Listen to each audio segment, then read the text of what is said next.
It's a bit frustrating because it's everyone's favourite time of the week, but he's not here. So I'm going to have to run the theme song. And as we said at the beginning, me and Ashley will be doing a fact off. It's Billy's fun fact. Who do you want to go first then, Ashley, seeing as you were pretty confident? Oh, Ashley's average plimp as well. Let me go first. Oh, we can flip for it if you want, mate. I've got a coin right here. Do you want to flip? Just seize it, Ash. Seize it. Just do you want to flip or do you just want to go? No, let's do it. Right. Let's keep the fans waiting. So this came about. Obviously, the Ballon d'Or was quite recent. So it's a fact related to the Ballon d'Or. Did you know that there actually exists a Super Ballon d'Or? Yeah, it was only been held. Well, it's only been given out once, which was in 1989, and that was to Alfredo Di Stefano, the Argentine forward. There we go. The Super Ballon d'Or has only been given out once. How do you win that? Yeah, why did he get a Super Ballon d'Or? Surely you've got to have a little bit more. What does it mean? I'll just have a look into a bit more detail now. It was voted for by multiple Ballon d'Or winners. So it's voted for by like a panel of like French football judges and former Ballon d'Or winners. And they voted, but they chose Alfredo Di Stefano. It's only been given out once and never again since. So a next level Ballon d'Or. So will that be? Well, that's interesting. Why have I never heard of it? Yeah, that's crazy. Yeah, it's come out. I told you it's an average fact, but it was an average fact. Average delivery as well. So I wasn't planned for it. It was improvised. So we all know famous pop star lip syncer Enrique Iglesias. Whoa. Yeah, no, it's all right. That's where we're starting. He released obviously the song "Hero." But you dish him. You can run, you can hide, but you can't escape my love. That's another Stalkerish, one. yeah. But obviously, he only rose to fame mainly because I imagine his father, Julio Iglesias, who was also a very popular singer around the 70s, 80s, probably sort of lifted him into fame, probably got him a little bit of record contracts. But did you know that Julio Iglesias was once upon a time a professional football player?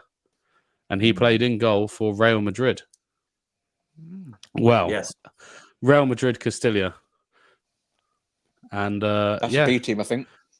It is the B team. They play in the Spanish second division, don't they? But yeah, so his professional football career was cut short after he got in a serious car accident in 1963, which meant he couldn't walk for 2 years. And then he moved on to music. Well, that's a bit sad, isn't it?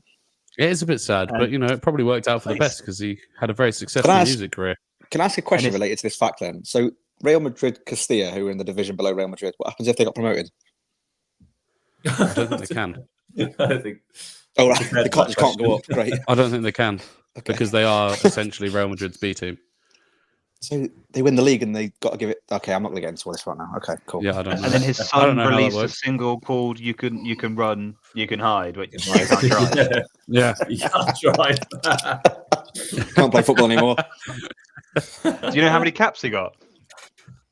There's kneecaps. No, I don't. To be honest, I didn't. I didn't find that out. I don't know how many caps he got. So yeah, there we go. Who had the best? Who had the best fact? God, it's close. We definitely miss Billy. I'll tell you that. We do miss Billy. They're more surprising as well. Just can't do that. I felt like I kind of knew the Iglesias fact, but it was still good.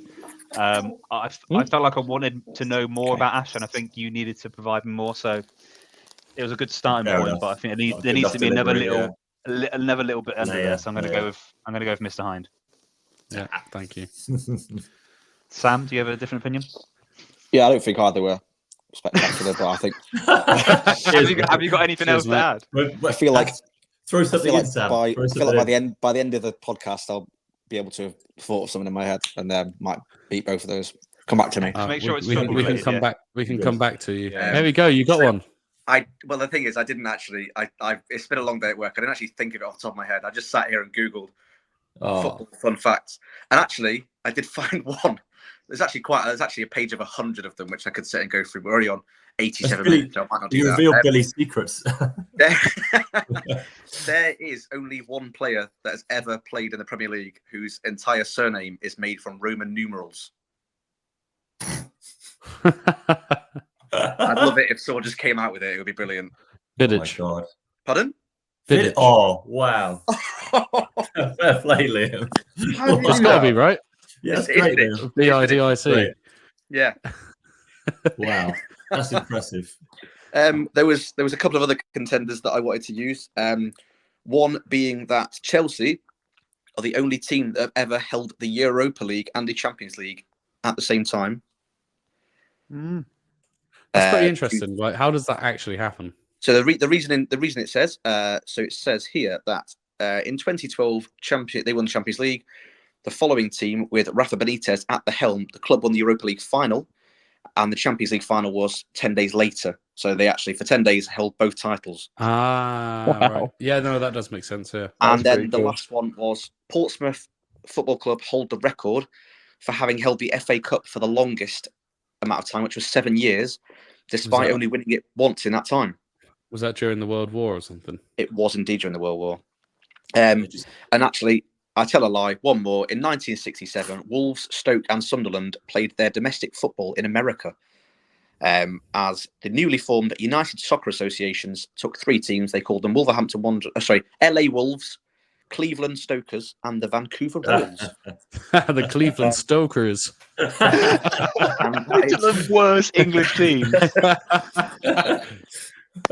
Hey man, I'm going to go watch the Cleveland Stokers against the LA Wolves this weekend. I'm so stoked to watch them, man. Let's go Stokers. That's only 3 of the top 8 on that page, so I might actually flick through that a bit later and brilliant. post some more in the chat. But yeah, very good.